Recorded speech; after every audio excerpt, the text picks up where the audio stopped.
कुरान मजीद का 5वां सूरा सूरह मायदा।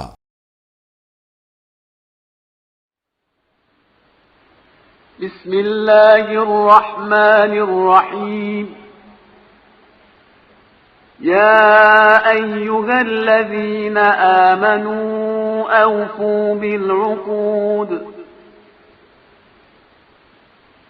उहिल्लत लकुम बहीमतुल अन्आम इल्ला मा युत्ला अलैकुम गैर मुहिल्लिस सैद व अंतुम हुरुम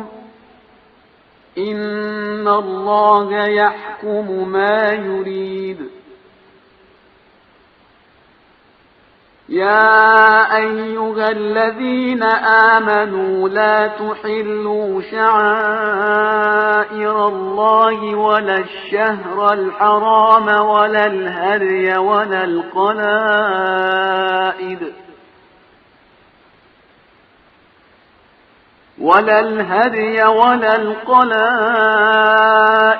ولا آمين البيت الحرام يبتغون فضلا من ربهم ورضوانا وإذا حللتم فاصطادوا ولا يجرمنكم شنآن قوم أن صدوكم عن المسجد الحرام أن تعتدوا وتعاونوا على البر والتقوى ولا تعاونوا على الإثم والعدوان واتقوا الله إن الله شديد العقاب. حرمت عليكم الميتة والدم ولحم الخنزير وما أهل لغير الله به والمنخنقة والموقوذة والمتردية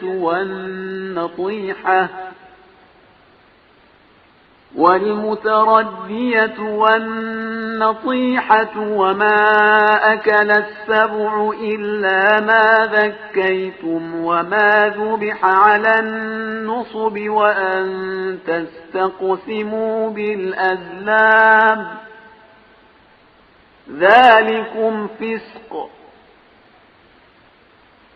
اليوم يئس الذين كفروا من دينكم فلا تخشوهم واخشون. اليوم أكملت لكم دينكم وأتممت عليكم نعمتي ورضيت لكم الإسلام دينا. فمن اضطر في مخمصة غير متجانف لإثم فإن الله غفور رحيم. يسألونك ماذا أحل لهم قل أحل لكم الطيبات وما علمتم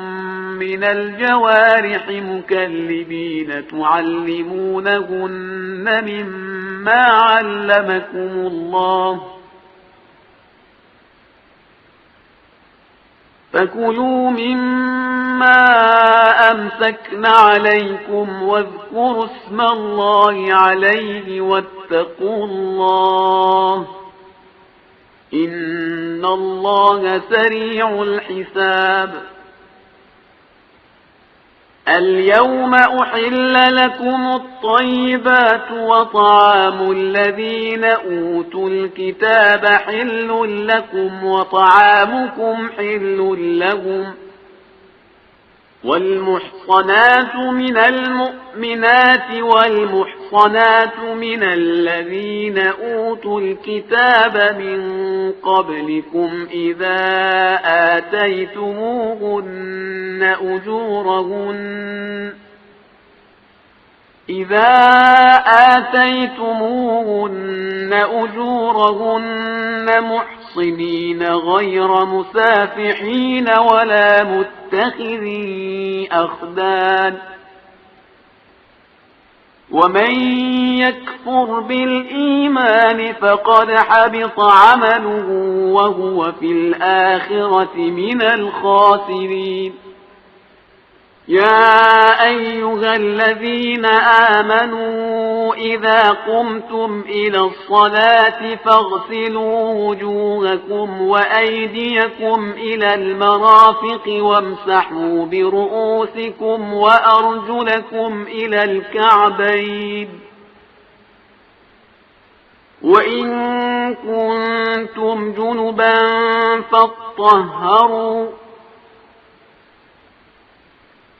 وإن كنتم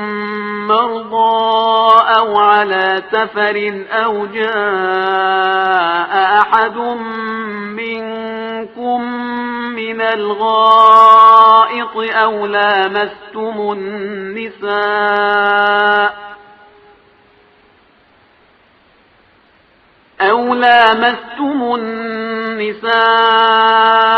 فلم تجدوا ماء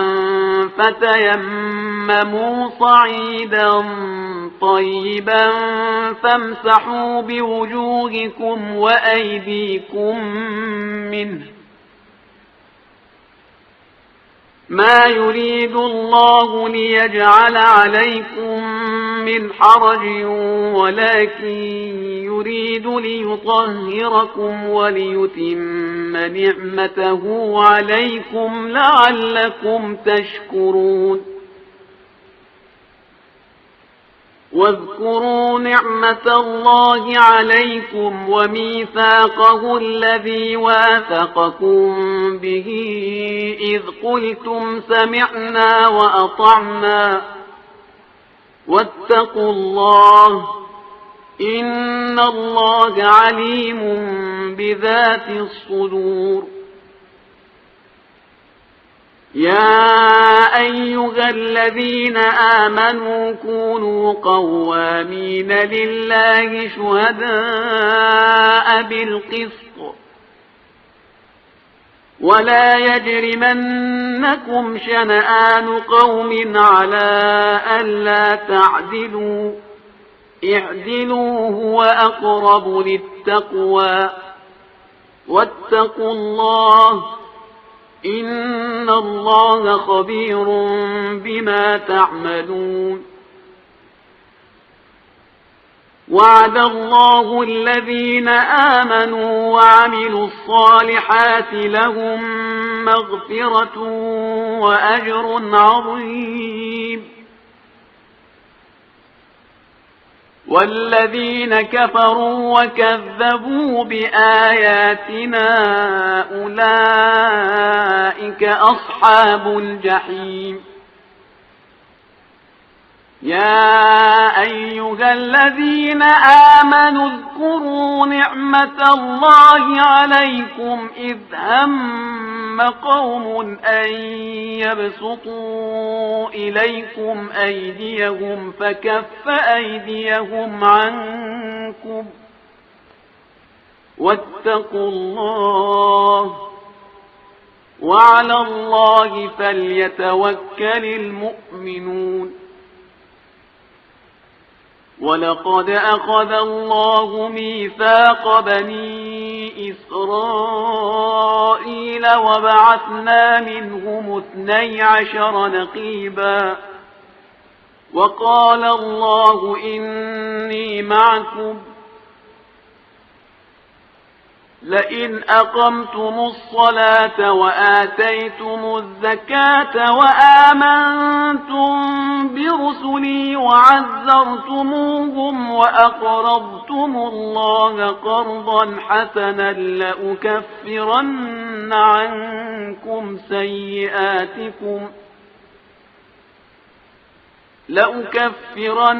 عنكم سيئاتكم ولأدخلنكم جنات تجري من تحتها الأنهار فمن كفر بعد ذلك منكم فقد ضل سواء السبيل فبما نقضهم ميثاقهم لعناهم وجعلنا قلوبهم قاسية يحرفون الكلم عن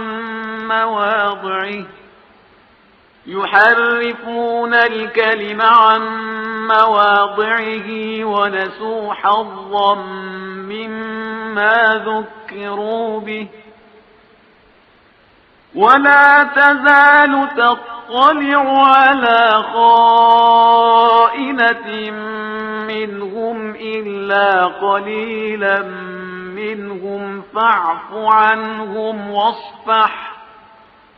إن الله يحب المحسنين ومن الذين قالوا إنا نصارى أخذنا ميثاقهم فنسوا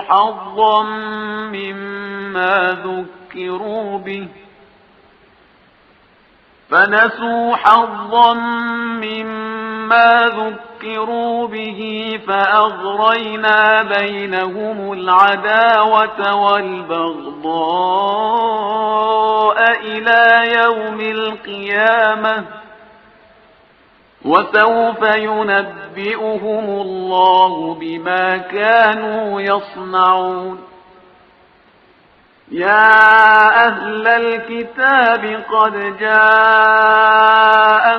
رسولنا يبين لكم كثيرا مما كنتم تخفون من الكتاب ويعفو عن كثير قد جاءكم من الله نور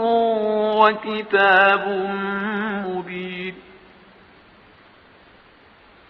يهدي به الله من اتبع رضوانه سبل السلام ويخرجهم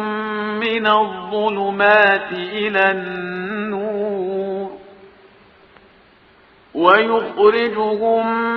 الظلمات إلى النور بإذنه ويهديهم إلى صراط مستقيم لقد كفر الذين قالوا إن الله هو المسيح ابن مريم قل فمن يملك من الله شيئا إن أراد أن يهلك المسيح ابن مريم وأمه ومن في الأرض جميعا ولله ملك السماوات والأرض وما بينهما يخلق ما يشاء والله على كل شيء قدير وقالت اليهود والنصارى نحن أبناء الله وأحباؤه قل فلم يعذبكم بذنوبكم بل أنتم بشر ممن خلق يغفر لمن يشاء ويعذب من يشاء ولله ملك السماوات والأرض وما بينهما وإليه المصير يا أهل الكتاب قد جاءكم رسولنا يبين لكم على فترة من الرسل أن تقولوا ما جاءنا من بشير ولا نذير فقد جاءكم بشير ونذير والله على كل شيء قدير وإذ قال موسى لقومه يا قوم اذكروا نعمة الله عليكم إذ جعل فيكم أنبياء وجعلكم ملوكا اذكروا نعمة الله عليكم إذ جعل فيكم أنبياء وجعلكم ملوكا وآتاكم ما لم يؤت أحدا من العالمين يا قوم ادخلوا الأرض المقدسة التي كتب الله لكم ولا ترتدوا على أدباركم فتنقلبوا خاسرين قالوا يا موسى إن فيها قوما جبارين وإنا لن ندخلها حتى يخرجوا منها فإن يخرجوا منها فإنا داخلون قال رجلان من الذين يخافون أنعم الله عليهم ادخلوا عليهم الباب فإذا دخلتموه فإنكم غالبون وعلى الله فتوكلوا إن كنتم مؤمنين قالوا يا موسى إنا لن ندخلها أبدا ما داموا فيها فاذهب أنت وربك فقاتلا إنا هاهنا قاعدون قال رب إني لا أملك إلا نفسي وأخي فافرق بيننا وبين القوم الفاسقين قال فإنها محرمة عليهم 40 سنة يتيهون في الأرض فلا تأس على القوم الفاسقين واتل عليهم نبأ ابني آدم بالحق إذ قربا قربانا فتقبل من أحدهما ولم يتقبل من الآخر قال لأقتلنك قال إنما يتقبل الله من المتقين لئن بسطت إلي يدك لتقتلني ما أنا بباسط يدي إليك لأقتلك إني أخاف الله رب العالمين إني أريد أن تبوء بإثمي وإثمك فتكون من أصحاب النار وذلك جزاء الظالمين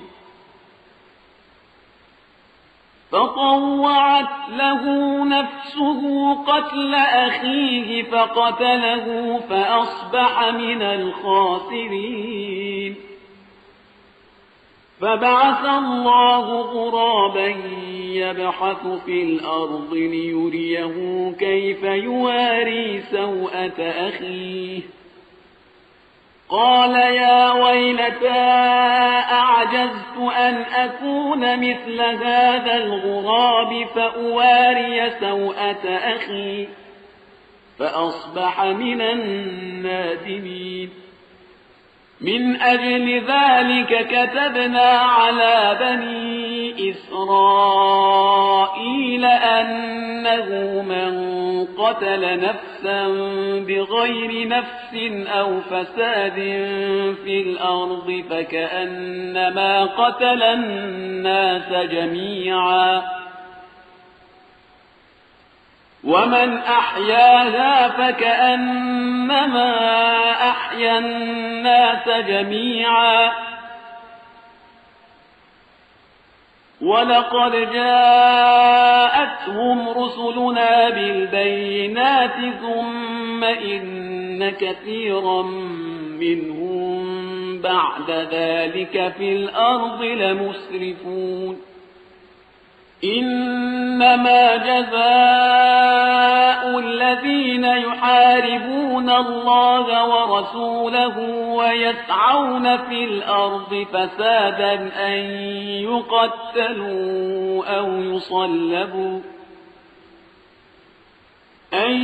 يقتلوا أو يصلبوا أو تقطع أيديهم وأرجلهم من خلاف أو ينفوا من الأرض ذلك لهم خزي في الدنيا ولهم في الآخرة عذاب عظيم إلا الذين تابوا من قبل أن تقدروا عليهم فاعلموا أن الله غفور رحيم يا أيها الذين آمنوا اتقوا الله وابتغوا إليه الوسيلة وجاهدوا في سبيله لعلكم تفلحون إن الذين كفروا لو أن لهم ما في الأرض جميعا ومثله معه ليفتدوا به من عذاب يوم القيامة ما تقبل منهم ولهم عذاب أليم يريدون أن يخرجوا من النار وما هم بخارجين منها ولهم عذاب مقيم والسارق والسارقة فاقطعوا أيديهما جزاء بما كسبا نكالا من الله والله عزيز حكيم فمن تاب من بعد ظلمه وأصلح فإن الله يتوب عليه إن الله غفور رحيم ألم تعلم أن الله له ملك السماوات والأرض يعذب من يشاء ويغفر لمن يشاء والله على كل شيء قدير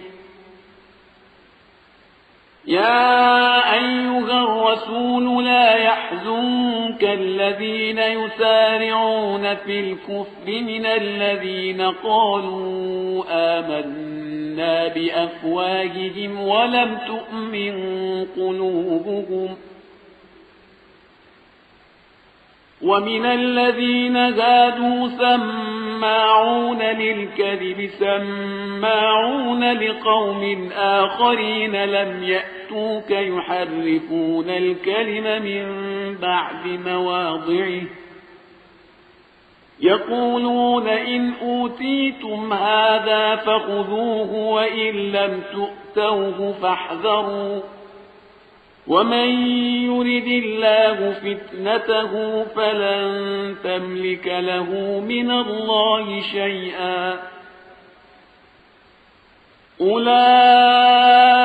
الذين لم يرد الله أن يطهر قلوبهم لهم في الدنيا خزي ولهم في الآخرة عذاب عظيم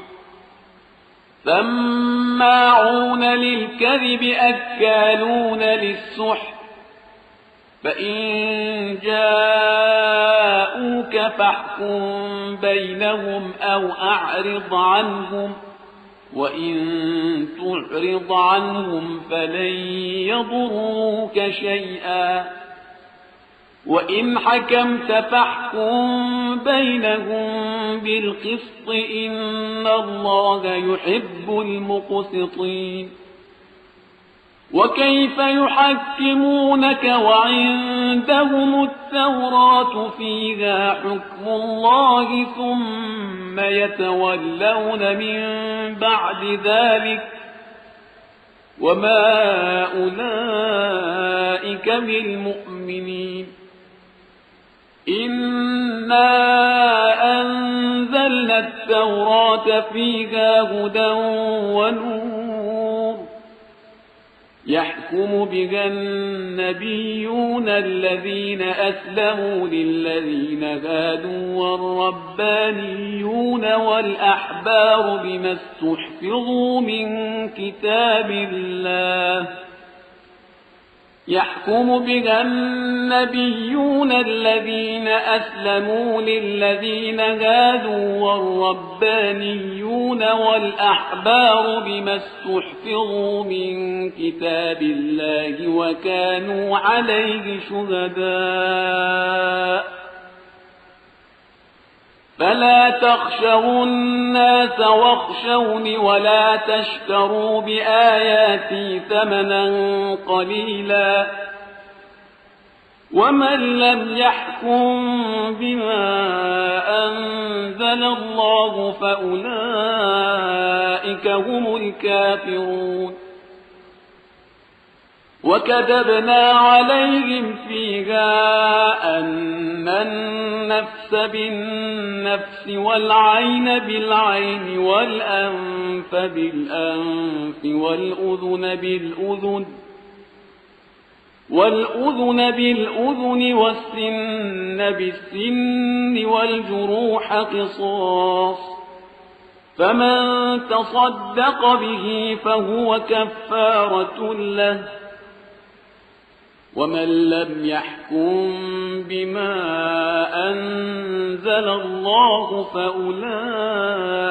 هم الظالمون وقفينا على آثارهم بعيسى ابن مريم مصدقا لما بين يديه من التوراة وآتيناه الإنجيل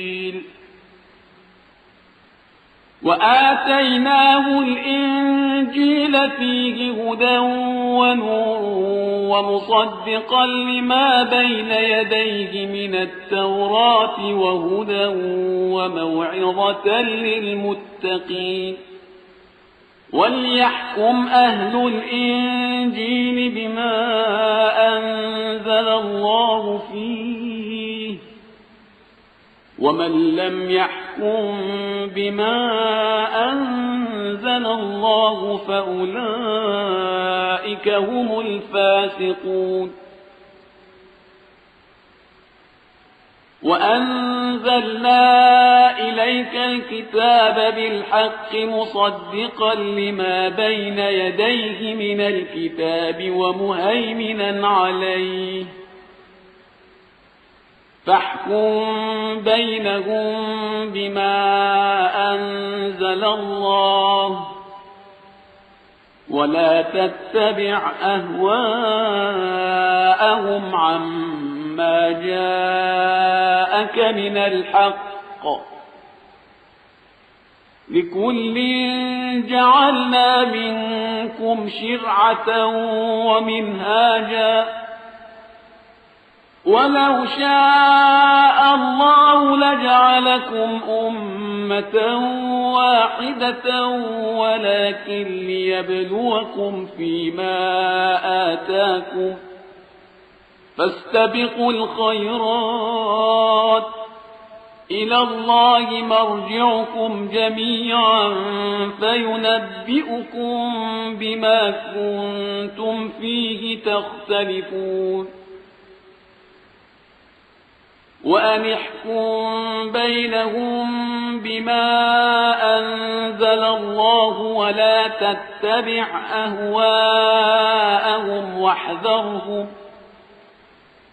واحذرهم أن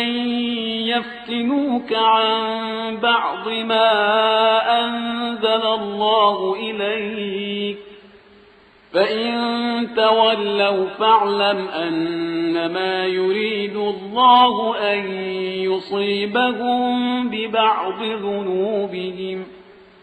وإن كثيرا من الناس لفاسقون أفحكم الجاهلية يبغون ومن أحسن من الله حكما لقوم يوقنون يا أيها الذين آمنوا لا تتخذوا اليهود والنصارى أولياء بعضهم أولياء بعض ومن يتولهم منكم فإنه منهم إن الله لا يهدي القوم الظالمين فترى الذين في قلوبهم مرض يسارعون فيهم يقولون نخشى أن تصيبنا دائرة فعسى الله أن يأتي بالفتح أو أمر من عنده فيصبحوا على ما أسروا في أنفسهم نادمين ويقول الذين آمنوا أهؤلاء الذين أقسموا بالله جهد أيمانهم إنهم لمعكم حبطت أعمالهم فأصبحوا خاسرين يا أيها الذين آمنوا من يرتد منكم عن دينه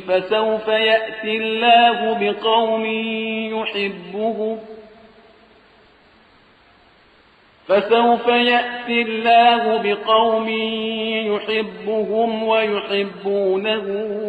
أذلة على المؤمنين أعزة على الكافرين يجاهدون في سبيل الله ولا يخافون لومة لائم ذلك فضل الله يؤتيه من يشاء والله واسع عليم إنما وليكم الله ورسوله والذين آمنوا الذين يقيمون الصلاة ويؤتون الزكاة وهم راكعون ومن يتول الله ورسوله والذين آمنوا فإن حزب الله هم الغالبون يا أيها الذين آمنوا لا تتخذوا الذين اتخذوا دينكم هزوا ولعبا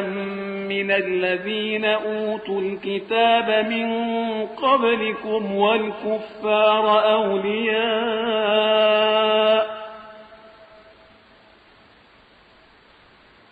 واتقوا الله إن كنتم مؤمنين وإذا ناديتم إلى الصلاة اتخذوها هزوا ولعبا ذلك بأنهم قوم لا يعقلون قل يا أهل الكتاب هل تنقمون منا إلا أن آمنا بالله وما أنزل إلينا وما أنزل من قبل وأن أكثركم فاسقون قل هل أنبئكم بشر من ذلك مثوبة عند الله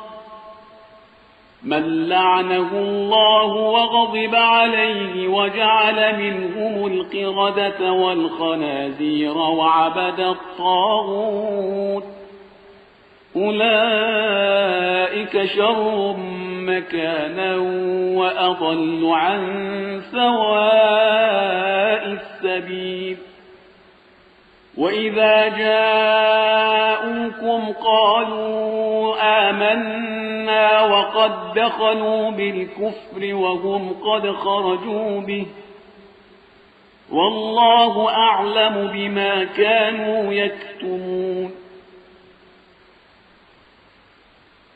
وترى كثيرا منهم يسارعون في الإثم والعدوان وأكلهم السحت لبئس ما كانوا يعملون لولا ينهاهم الربانيون والأحبار عن قولهم الإثم وأكلهم السحت لبئس ما كانوا يصنعون وقالت اليهود يد الله مغلولة غلت أيديهم ولعنوا بما قالوا بل يداه مبسوطتان ينفق كيف يشاء وليزيدن كثيرا منهم ما أنزل إليك من ربك طغيانا وكفرا وألقينا بينهم العداوة والبغضاء إلى يوم القيامة كلما أوقدوا نارا للحرب أطفأها الله ويسعون في الأرض فسادا والله لا يحب المفسدين ولو أن أهل الكتاب آمنوا واتقوا لكفرنا عنهم سيئاتهم ولأدخلناهم جنات النعيم ولو أنهم أقاموا التوراة والإنجيل وما أنزل إليهم من ربهم لأكلوا من فوقهم ومن تحت أرجلهم منهم أمة مقتصدة وكثير منهم ساء ما يعملون يا أيها الرسول بلغ ما أنزل إليك من ربك وإن لم تفعل فما بلغت رسالته والله يعصمك من الناس إن الله لا يهدي القوم الكافرين قل يا أهل الكتاب لستم على شيء حتى تقيموا التوراة والإنجيل وما أنزل إليكم من ربكم وليزيدن كثيرا منهم ما أنزل إليك من ربك طغيانا وكفرا فلا تأس على القوم الكافرين إن الذين آمنوا والذين هادوا والصابئون والنصارى من آمن بالله واليوم الآخر وعمل صالحا فلا خوف عليهم ولا هم يحزنون لقد أخذنا ميثاق بني إسرائيل وأرسلنا إليهم رسلا كلما جاءهم رسول بما لا تهوى أنفسهم فريقا كذبوا وفريقا يقتلون وحسبوا ألا تكون فتنة فعموا وصموا ثم تاب الله عليهم ثم عموا وصموا كثير منهم والله بصير بما يعملون لقد كفر الذين قالوا إن الله هو المسيح ابن مريم وقال المسيح يا بني إسرائيل اعبدوا الله ربي وربكم إنه من يشرك بالله فقد حرم الله عليه الجنة ومأواه النار وما للظالمين من أنصار لقد كفر الذين قالوا إن الله ثالث ثلاثة وما من إله إلا إله واحد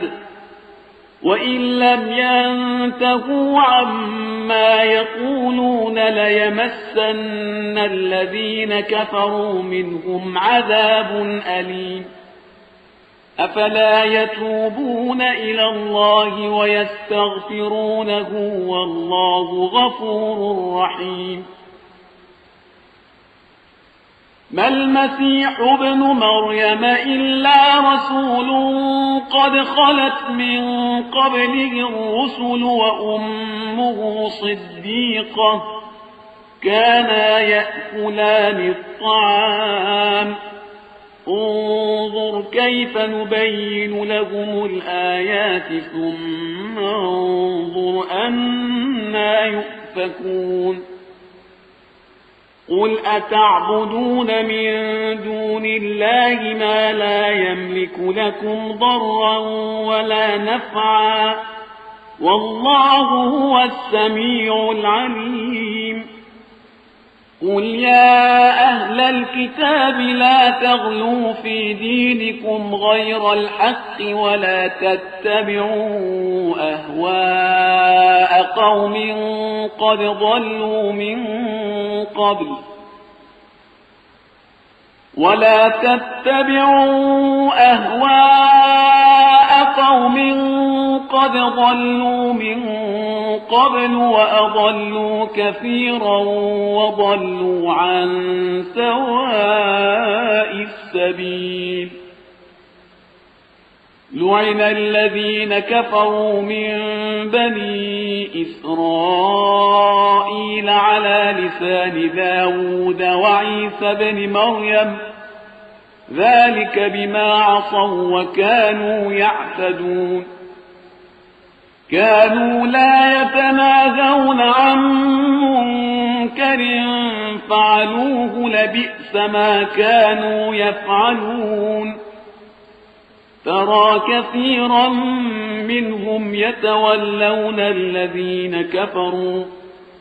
لبئس ما قدمت لهم أنفسهم أن سخط الله عليهم وفي العذاب هم خالدون ولو كانوا يؤمنون بالله والنبي وما أنزل إليه ما اتخذوهم أولياء ولكن كثيرا منهم فاسقون لتجدن أشد الناس عداوة للذين آمنوا اليهود والذين أشركوا ولتجدن أقربهم مودة للذين آمنوا الذين قالوا إنا نصارى ذلك بأن منهم قسيسين ورهبانا وأنهم لا يستكبرون وإذا سمعوا ما أنزل إلى الرسول ترى أعينهم تفيض من الدمع مما عرفوا من الحق يقولون ربنا آمنا فاكتبنا مع الشاهدين وما لنا لا نؤمن بالله وما جاءنا من الحق ونطمع أن يدخلنا ربنا مع القوم الصالحين فأثابهم الله بما قالوا جنات تجري من تحتها الأنهار خالدين فيها وذلك جزاء المحسنين والذين كفروا وكذبوا بآياتنا أولئك أصحاب الجحيم يا أيها الذين آمنوا لا تحرموا طيبات ما أحل الله لكم ولا تعتدوا إن الله لا يحب المعتدين وكلوا مما رزقكم الله حلالا طيبا واتقوا الله الذي أنتم به مؤمنون لا يؤاخذكم الله باللغو في أيمانكم ولكن يؤاخذكم بما عقدتم الأيمان فكفارته إطعام 10 مساكين من أوسط ما تطعمون أهليكم أو كسوتهم أو تحرير رقبة فمن لم يجد فصيام 3 أيام ذلك كفارة أيمانكم إذا حلفتم واحفظوا أيمانكم كذلك يبين الله لكم آياته لعلكم تشكرون يا أيها الذين آمنوا إنما الخمر والميسر والأنصاب والأزلام رجس من عمل الشيطان فاجتنبوه لعلكم تفلحون إنما يريد الشيطان أن يوقع بينكم العداوة والبغضاء في الخمر والميسر ويصدكم عن ذكر الله وعن الصلاة فهل أنتم منتهون وأطيعوا الله وأطيعوا الرسول واحذروا فإن توليتم فاعلموا أنما على رسولنا البلاغ المبين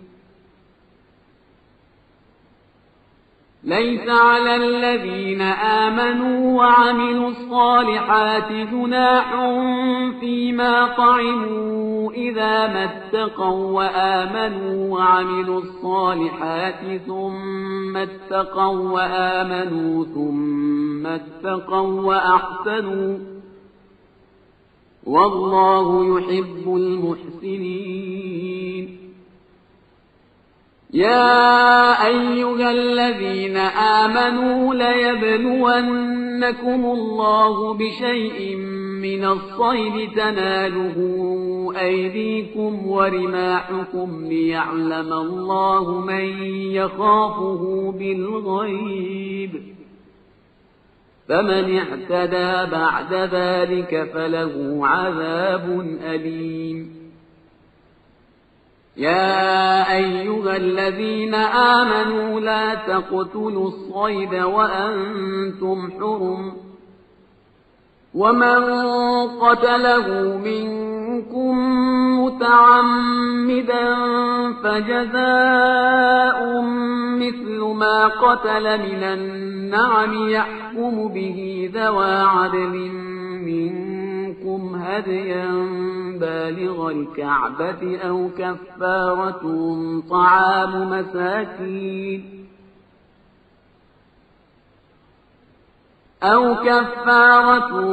طعام مساكين أو عدل ذلك صياما ليذوق وبال أمره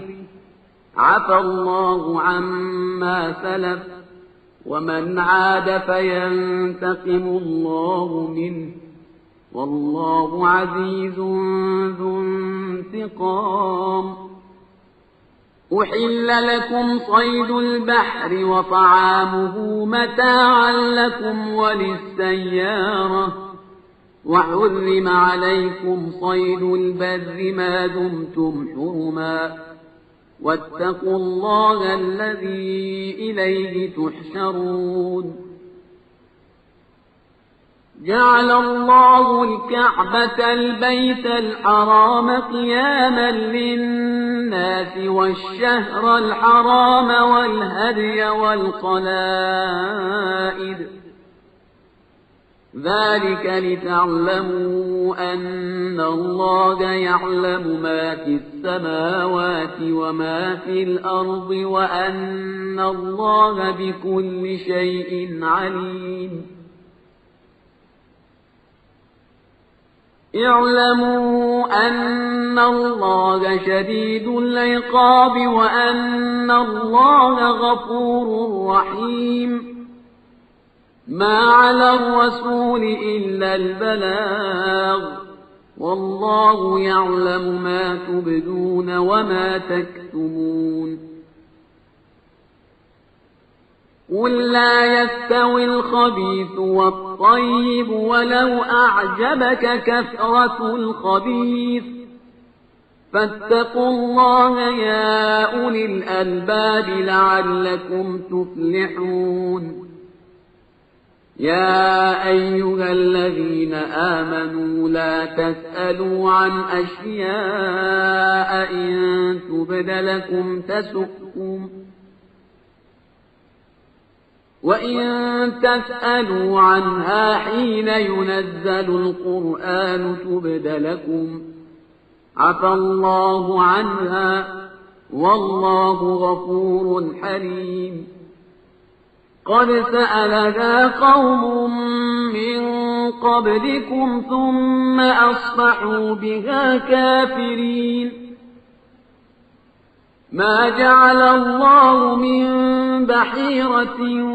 ولا سائبة ولا وصيلة ولا حام ولكن الذين كفروا يفترون على الله الكذب وأكثرهم لا يعقلون. وإذا قيل لهم تعالوا إلى ما أنزل الله وإلى الرسول قالوا حسبنا ما وجدنا عليه آباءنا أولو كان آباؤهم لا يعلمون شيئا ولا يهتدون. يا أيها الذين آمنوا عليكم أنفسكم لا يضركم من ضل إذا اهتديتم إلى الله مرجعكم جميعا فينبئكم بما كنتم تعملون. يا أيها الذين آمنوا شهادة بينكم إذا حضر أحدكم الموت حين الوصية اثنان ذوى عدل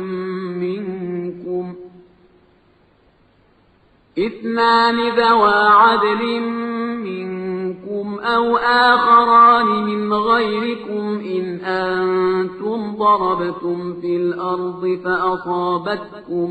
مصيبة الموت تحبسونهما من بعد الصلاة فيقسمان بالله إن ارتبتم لا نشتري به ثمنا ولو كان ذا قربى ولا نكتم شهادة الله إنا إذا لمن الآثمين فإن عثر على أنهما استحقا إثما فآخران يقومان مقامهما من الذين استحق عليهم الأوليان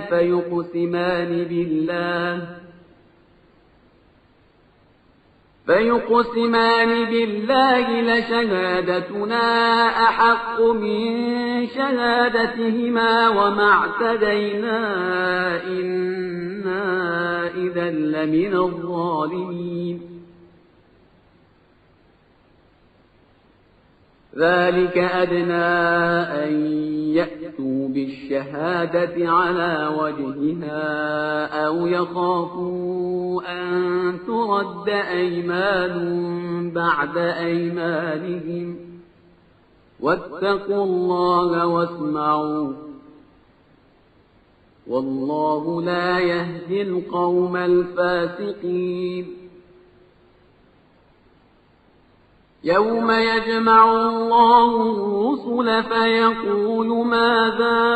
أجبتم قالوا لا علم لنا إنك أنت علام الغيوب إذ قال الله يا عيسى ابن مريم اذكر نعمتي عليك وعلى والدتك إذ أيدتك بروح القدس تكلم الناس في المهد وكهلا وإذ علمتك الكتاب والحكمة والتوراة والإنجيل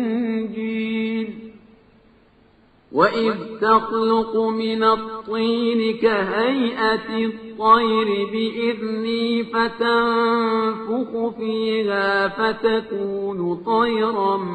بإذني وتبرئ الأكمه والأبرص بإذني وإذ تخرج الموتى بإذني وإذ كففت بني إسرائيل عنك إذ جئتهم بالبينات فقال الذين كفروا منهم إن هذا إلا سحر مبين وإذ أوحيت إلى الحواريين أن آمنوا بي وبرسولي قالوا آمنا واشهد بأننا مسلمون إذ قال الحواريون يا عيسى ابن مريم هل يستطيع ربك أن ينزل علينا مائدة من السماء قال اتقوا الله إن كنتم مؤمنين قالوا نريد أن نأكل منها وتطمئن قلوبنا ونعلم أن قد صدقتنا ونكون عليها من الشاهدين قال عيسى ابن مريم اللهم ربنا أنزل علينا مائدة من السماء تكون لنا عيدا لأولنا وآخرنا وآية منك وارزقنا وأنت خير الرازقين قال الله إني منزلها عليكم فمن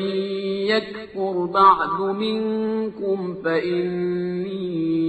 أعذبه عذابا لا أعذبه أحدا من العالمين. وإذ قال الله يا عيسى ابن مريم أأنت قلت للناس اتخذوني وأمي إلهين من دون الله قال سبحانك ما يكون لي أن أقول ما ليس لي بحق إن كنت قلته فقد علمته تعلم ما في نفسي ولا أعلم ما في نفسك إنك أنت علام الغيوب. ما قلت لهم إلا ما أمرتني به أن اعبدوا الله ربي وربكم وكنت عليهم شهيدا ما دمت فيهم فلما توفيتني كنت أنت الرقيب عليهم وأنت على كل شيء شهيد. إن تعذبهم فإنهم عبادك وإن تغفر لهم فإنك أنت العزيز الحكيم. قال الله هذا يوم ينفع الصادقين صدقهم لهم جنات تجري من تحتها الأنهار خالدين فيها أبدا رضي الله عنهم ورضوا عنه ذلك الفوز العظيم. لله ملك السماوات والأرض وما فيهن وهو على كل شيء قدير.